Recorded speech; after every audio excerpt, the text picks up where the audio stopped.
Interest या कौमी मफाद। National interest या कौमी मफाद से आप इसके जो वर्डली मीनिंग है ना, लिटरल मीनिंग है, उससे ही आपको समझ में आना चाहिए कि ये ऐसा फायदा है जो पूरी कौम के लिए हो।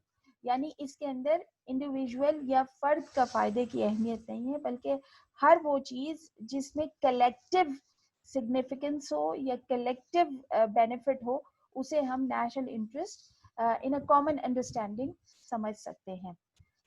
We are on the introduction of national interest. It is a very vague and ambiguous term that carries a meaning according to the context in which it is used.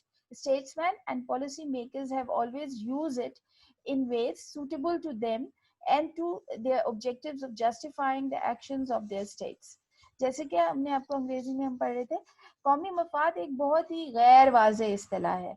मुख्तलिफ औकात में इसका मतलब जो है वो तब्दील होता रहता है। ये ऐसे ही है कि कभी फायदा मनफी बातों में है तो मनफी बातें भी फायदेमंद हो जाती हैं, और कभी आपको ये इस तरह से समझ लीजिए कि ये ऐसा है कि कभी आपको अगर गधे को बाप बनाना पड़े तो वो भी इसके अंदर सही समझा जाता है। हुक्मरान जो भी मुल्क के जो स्टेट्समैन होते हैं वो और पॉलिसी मेकर्स जो होते हैं वो हमेशा इसका इस्तेमाल करते हैं अपने मकासद के लिए, और ये टर्म भी यूज की जाती है बहुत ज्यादा कि it is in the best interest of nation, यानी ये कौम के बेहतरीन मफाद में है। तो वो गलत चीज को भी पॉजिटिव वे में इस्तेमाल किया जाता है, इसीलिए ये कोई बहुत वाजे इस्तेलाह के तौर पर जो है समझाई नहीं जाती है। National interest can be defined as the claims, objectives, goals, demands, and interests which a nation always tries to preserve, protect, defend, and secure in relation with other nations. कौमी मफाद को एक ऐसे दावे, मकसद, मुतालबे या मफाद के तौर पर समझा जा सकता है जो एक कौम को महफूज रखने और रियासती तहफ़्फ़ुज़ को बरकरार रखने और दीगर अक़वाम के साथ ताल्लुकात को अपने दिफा के लिए इस्तेमाल करने में इस्तेमाल किया जा सकता है। आपको ये बात समझनी है कि इट इज अ क्लेम, ये एक दावा भी हो सकता है, it can be can be an objective, आपका मकसद भी हो सकता है, it can be your demand, ये आपका मुतालबा भी हो सकता है, और ये आपका फायदा भी हो सकता है, आपका जो है प्रिंसिपल गोल भी हो सकता है। और ये किसके लिए है? ताकि आप अपनी कौम को महफूज रखें, अपनी कौम का दिफा कर सके अगर कोई और आप पर हमला आवर हो, और आप अपने कौम के ऐसी चीजें जो आपको लगता है कि इससे आपको फायदा होगा, आप उनको प्रिजर्व कर सकें, बचा सकें। So the meaning of national interest is survival. बुनियादी तौर पर अगर हम इसको इन शॉर्ट बयान करें तो it is national interest is survival, survival and the protection of physical, political and cultural identity against encroachments of by other nations। यानी दुनिया में दीगर, ये मॉर्गन थॉ ने कहा कि भाई ये बेसिकली बका है, ये आपकी कौम की बका है, और किस किस तरीके से है कि फिजिकली आप अपने आप को बचाएं, ना सिर्फ फिजिकली बल्कि आप इसको पॉलिटिकली और कल्चरल आइडेंटिफिकेशन की प्रिजर्वेशन भी इसमें शामिल है। किससे? बाहर के लोगों से, यानी वो ममालिक जो किसी ना किसी तरह आपकी नेशनल इंटेग्रिटी को नुकसान पहुंचाने की कोशिश करें, आपकी सरहदों को नुकसान पहुंचाने की कोशिश करें, तो उसके लिए कुछ मतलब सही गलत नहीं है, आप अपने सर्वाइवल के लिए कुछ भी कर सकते हैं। आपको याद होगा मैकियावेली ने कहा था कि बादशाह अगर झूठ भी बोले तो, और वो उसके कौम के इंटरेस्ट में है, तो वो ऐसा झूठ जो है ना बहुत सारे सच से बेहतर है। रियलिज्म, आपको पता है मॉर्गन थॉ का नाम आता है तो रियलिज्म फौरन जुड़ जाता है मॉर्गन थॉ के साथ। So Morgenthau also believe that हम के रियलिटी ये है कि आपका पर्सनल इंटरेस्ट सेफ गार्ड होना चाहिए। अगर वो सेफ सिक्योर है तो फिर आपकी हर चीज सही हो जाएगी। तो वो भी इसके लिए लॉफुल और अनलॉफुल मीन्स को इस्तेमाल करने के लिए कहता है। तो मॉर्गन थॉ रियलिस्ट, दुनिया का सबसे बड़ा मॉडर्न रियलिस्ट थिंकर माना जाता है। तो वो कहता है कि हकीकत पसंदी इसमें कि आपका बचना जरूरी है, आप बचोगे तो आप अच्छा या बुरा कोई काम कर सकते हो। तो वो अगर आप इसको मल्टीप्लाई कर दें या इसको रेप्लिकेट कर दें on the nation, larger picture में दे दें, तो कौम बचेगी तो मुल्क में कुछ होगा ना। जब कौम ही नहीं बचेगी तो मुल्क कहाँ से रहेगा? तो फिर आपकी अच्छाइयाँ, आपके सारी जो कुछ आपके अंदर क्वालिटीज हैं वो उसी वक्त इस्तेमाल हो सकती हैं जब आपका सर्वाइवल हो, यानी आप में आप जो हैं वो जिंदा हो या आपके मुल्क सलामत हो। मुल्क सलामत होगा तो उसका अच्छा और बुरा हो सकता है। तो मॉर्गन थो कहते हैं कि basically national interest is a mode of survival, ये बका का तरीका कार है, अपने आप को बचाने, अपने आप को महफूज रखने का तरीका कार है। अब हम इसकी डेफिनेशंस करेंगे। So the general meaning of national interest is the general long term and continuing purpose which the state, the nation and the government all see themselves as serving। कौमी मफाद एक ऐसी अमूमी इस्तिलाह है जो रियासत, कौम और हुकूमत के मुस्तकिल मकासद के हुसूल के लिए इस्तेमाल होती है। सेकेंड डेफिनेशन ब्रुकिंग इंस्टीट्यूट की है, that national interest is what a nation feels to be necessary to its security and well-being. National interest reflects the general and continuing ends for which a nation acts. कौमी मफाद का मतलब एक कौम के ऐसे जज्बात हैं जो वो अपने रियासती तहफ़्फ़ुज़ और बेहतरी के लिए महसूस करते हैं। कौमी मफाद कौम की ऐसी सरगर्मियां हैं जिनका मकसद कौमी ख्वाहिशात की तकमील है। ये ब्रुकिंग यूनिवर्सिटी की डेफिनेशन है। नेक्स्ट डेफिनेशन जो है वो वर्नन वॉन डायक की है। A national interest is that which states seek to protect or achieve in relation to each other. It means desires on the part of sovereign states. कौमी मफाद ऐसा अमल है जिसमें रियासतें अपने तहफ़्फ़ुज़ के दिफा के लिए एक दूसरे के साथ ताल्लुकात में इस्तेमाल करते हैं।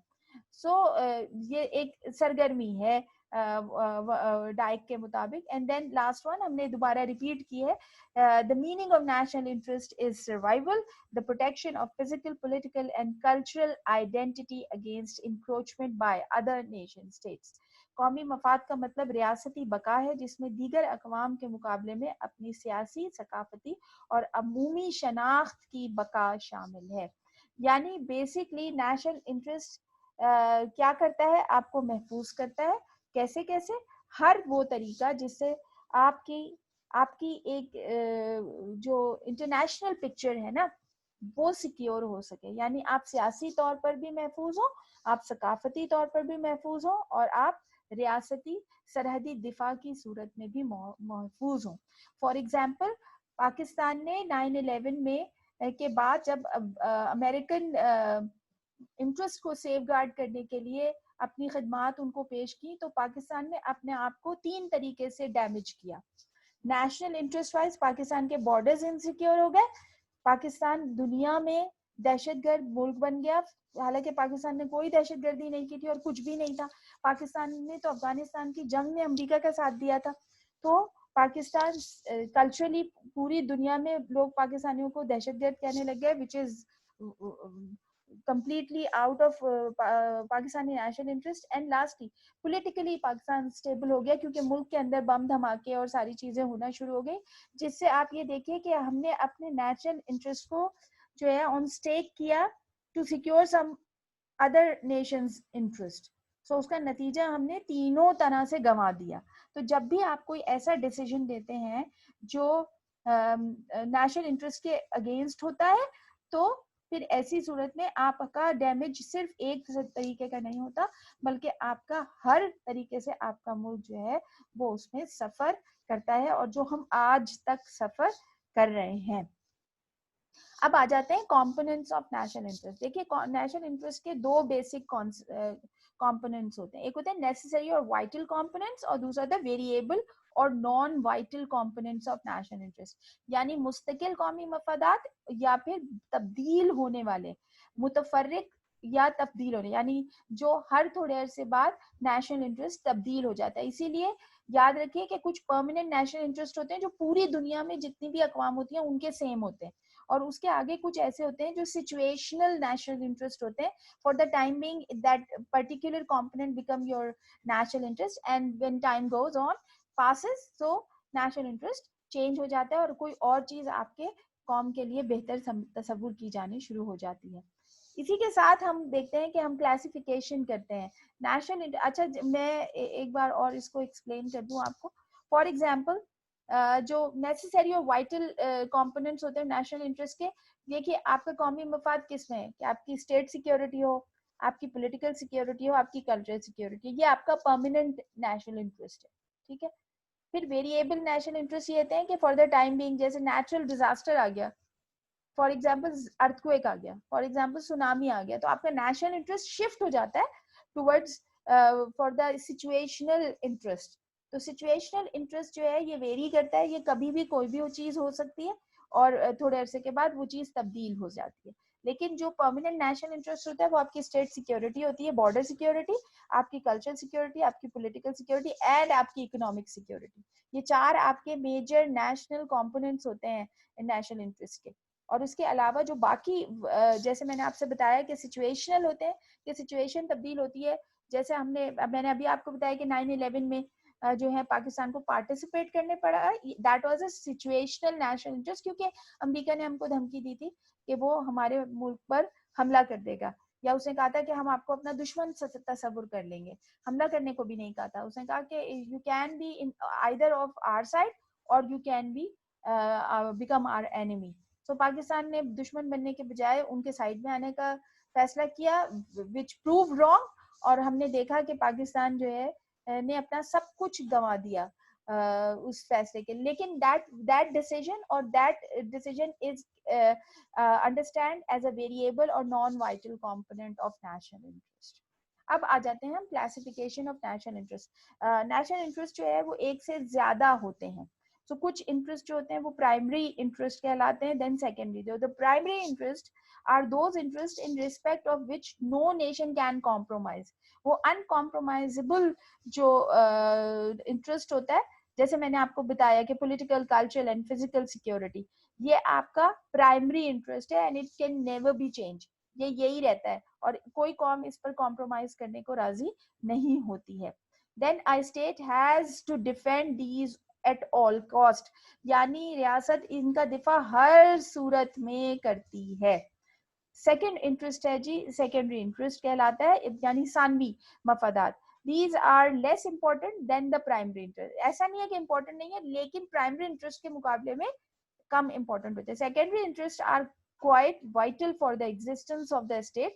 This include the protection of the citizen abroad and ensuring of diplomatic immunities for the diplomatic staff. Basically ये भी बहुत important होता है, क्योंकि आपको पता ही है कि जितने भी आपके abroad citizens होते हैं वो आपके foreign exchange के बहुत ही बड़े elements होते हैं। तो उनकी सिक्योरिटी उन मुल्कों में जहां पर वो काम करने के लिए गए हैं, it is also in a national interest of a nation. So उनको महफूज रखना रियासत की जिम्मेदारी होती है। इसके अलावा जो डिप्लोमेटिक स्टाफ पूरी दुनिया में जाता है उनकी सिक्योरिटी और इंटरनेशनल लॉ के तहत उन्हें कुछ इम्यूनिटीज हासिल होती है, इस्तिस्ना हासिल होता है, तो उसको भी गारंटी करना रियासत की जिम्मेदारी होती है कि उनके स्टाफ को पूरी दुनिया में आया वो इम्यूनिटीज हासिल हैं या नहीं है। तो अगर नहीं है तो वो फिर इसके लिए रियासत कोशिश करती है ताकि उन्हें वो चीज मैसर आए। देन आता है permanent interest. These are refers to the relatively constant long-term interest of the state. These are subject to very slow change. The US interest to preserve its sphere of influence and to maintain freedom of navigation in all the oceans is the example of such interest. देखिए long term या permanent interest जो होते हैं वो long term interest में आते हैं और इनमें तब्दीली नहीं होती है। स्टेट्स अमूमन इनके ऊपर जंगें भी नहीं करती हैं, क्योंकि ये उनके मुल्क की सिक्योरिटी के लिए और उनके मुल्क के जो इकोनॉमिक इंटरेस्ट है उसके लिए बहुत इंपॉर्टेंट होते हैं। और इनमें बहुत आहिस्ता आहिस्ता ग्रेजुअल चेंज आता है अगर जरूरत पड़े तो भी। जैसे अमेरिका की एग्जांपल हमने यहाँ पर दी है कि अमेरिका हर हाल में कोशिश करता है कि उसका पूरी दुनिया में जो उसका नेविगेशन है ना, जो उसका कम्युनिकेशन है वो नहीं खराब हो, क्योंकि अगर कम्युनिकेशन यानी उसके आमदोरफ्त में खराबी होगी तो इसका डायरेक्ट इफेक्ट पड़ेगा उसके इकोनॉमिक इंटरेस्ट में और उसके हेजेमोनिक जो डिफेंस इंटरेस्ट है उनमें भी। तो वो कोशिश करता है कि जिन आइलैंड्स के ऊपर उसका कंट्रोल है वो कायम रहे, जिन मुल्कों से उसके ताल्लुकात इस नौयत के हैं कि वो कम्युनिकेशन के लिए इस्तेमाल होते हैं तो वो कभी भी खराब ना हो। फॉर एग्जांपल पैनामा, अमेरिका कभी भी पैनामा से लड़ाई नहीं करना चाहता और पैनामा पर बल्कि अमेरिका लड़ाई करने को तैयार हो जाता है। उसका रीजन ये है कि वो अमेरिका के कम्युनिकेशन रूट है towards east coast and west coast. तो अमेरिका उसके ऊपर किसी किस्म का कॉम्प्रोमाइज नहीं करता। तो इस किस्म के इंटरेस्ट जो है वो कभी भी तब्दील नहीं होते और ये जो है समझ लीजिए कि ये परमानेंट इंटरेस्ट होते हैं। नेक्स्ट आ जाते हैं variable interest. Variable interests are such interests, those a nation which are considered vital for national good in a given set of circumstances. In this sense, these can diverge from both primary and permanent interests. The variable interests are largely determined by the cross currents of personalities, public opinion, sectional interest, Partisan politics, and political and moral purpose. Um, मुतफर्रिक interest जो होते हैं variable इनको कहा जाता है, इनकी नौयत तब्दील होती रहती है एंड दे आर सिचुएशनल और सर्कमस्टेंशनल इंटरेस्ट भी कहलाते हैं ये कभी कभी ये इब्तदाई और सानवी इंटरेस्ट से भी ज्यादा इम्पोर्टेंट हो जाते हैं और कभी कभी ऐसा भी होता है कि पर्सनालिटीज जो होती है ना, जो आपके पब्लिक लीडर्स बन जाते हैं, जो आपके नेशनल लीडर्स बन के सामने आते हैं, तो कभी कभी वो कुछ ऐसी बातें कहते हैं कि वो जो है वो आपके जो ऑलरेडी इंटरेस्ट हैं, जो आपके परमानेंट इंटरेस्ट है, उनके मुकाबले में इनकी अहमियत अचानक से बढ़ जाती है। जैसे आपने देखा होगा कि खान साहब जब आए तो उन्होंने जो है ये रिलीजियस हार्मनी के लिए बहुत सारे ऐसे काम किए जो कि वैसे पाकिस्तान जो है अपने नेशनल इंटरेस्ट में उन पे इतनी इम्पोर्टेंस नहीं देता था। फॉर एग्जांपल उन्होंने वो करतारपुर राहदारी जो है वो उसको बहुत ही स्पीडी काम करके दुनिया को दिखाया, क्योंकि वो इंटरनेशनली अपनी स्टैंडिंग को बेहतर करना चाहते थे। दुनिया को ये दिखाना चाहते थे कि वो बहुत ही लिबरल और बहुत ही जो है अंडरस्टैंडिंग रखने वाले पाकिस्तानी लीडर हैं। तो उन्होंने पर्सनल जो पॉपुलैरिटी है या पर्सनल जो उनकी एक रिकग्निशन है उसको बेहतर करने के लिए उन्होंने एक ऐसी चीज को उठा के सामने कर लिया जो इससे पहले जो पाकिस्तान के इतनी ज्यादा इम्पोर्टेंट उसकी इम्पोर्टेंस जो थी वो इतनी ज्यादा नहीं थी। तो वक्ती तौर पर उसको फिर उसपे एक पब्लिक ओपिनियन जनरेट हो गया और वो फिर ये हो गया कि ये पता नहीं शायद कादियानियों को सपोर्ट करने के लिए कर रहे हैं और बहुत सारी चीजें उसके अंदर शामिल हो गई, which is not in a permanent और अ प्राइमरी